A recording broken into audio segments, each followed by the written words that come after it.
Well, an advocacy event is underway in downtown Knoxville, bringing together college-age students and representatives with the Children's Defense Fund's Freedom Schools program. With that, joining us is Crystal Clemens with the Children's Defense Fund and Kiera Blaine with East Tennessee Freedom Schools. Thank you both for being here.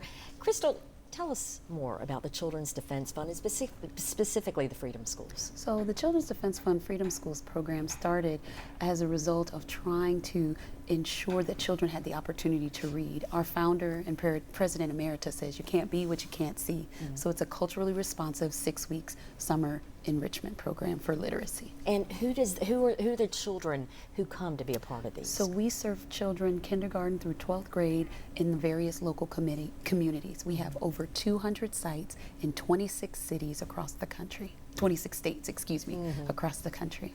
There is a big event going on. Kiera, tell us a little bit about what you all are partnering and how it's growing the next leaders. Yeah, absolutely. So this Saturday we're having a community panel with a couple different folks. We're having Representative Sam McKenzie, as well as one of our Freedom School scholars. Abdul is a rising 5th grader. Going to be on this panel to kind of discuss the outlook of education, especially for the state of Tennessee, and you'll be able to get the perspective of one of our legislators as well as the upcoming folks, like the young ones, and so we'll have some young folks on that panel as well.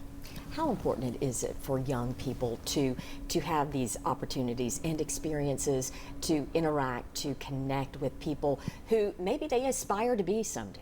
Absolutely, Robin. It's so important, and kind of like Dr. Clemens said, you cannot be what you cannot see, and so that is something that we really try to have our scholars see folks from all walks of life who not only love to read but love to have the career paths that they're in and really care about, you know, the state of education. Yeah, and it's so important to have these programs to support young people.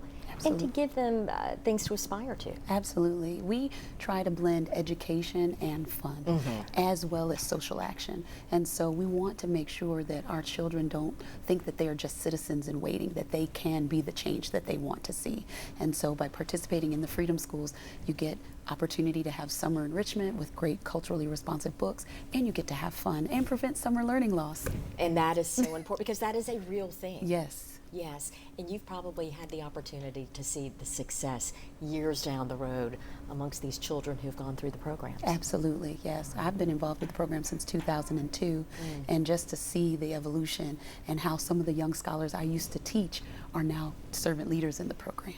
Well, Crystal, Kiera, thank you so much. I know it's going to be a successful weekend ahead, but thank you so much for informing us about the event and, of course, the Freedom Schools and the Children's Defense Fund. We appreciate both of you. Thank you, Robin.